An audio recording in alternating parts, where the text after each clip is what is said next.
యవ్వనం అయిన తర్వాత గృహస్థాశ్రమానికి వస్తారు. గృహస్థాశ్రమం అప్పుడు కూడా తీసుకోండి, సంఘం నుంచి, సొసైటీ నుంచి జీతాల రూపేణ రకరకాలుగా మనం ఆదాయం తీసుకుంటాం.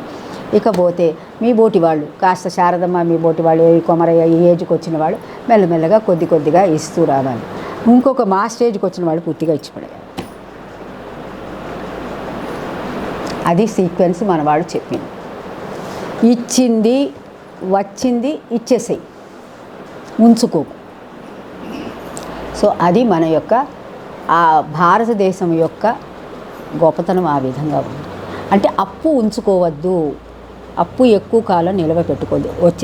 ఈ శరీరంతో సహా అంతా అప్పు కాబట్టి ఈ శరీరాన్ని కూడా పంచీకరణ చేసి వాయు భాగాన్ని వాయువుకి, అగ్ని భాగానికి అగ్నికి, జలం భాగానికి జలానికి, భూమి భాగానికి భూమికి, ఆకాశ భాగానికి ఆకాశానికి అన్నిటికీ ఇచ్చి రిక్త హస్తాలతో వెళ్ళు. అప్పుడు నువ్వు బరువు లేకుండా పరమాత్మ దగ్గర నిశ్చింతగా మనగలుగుతావు.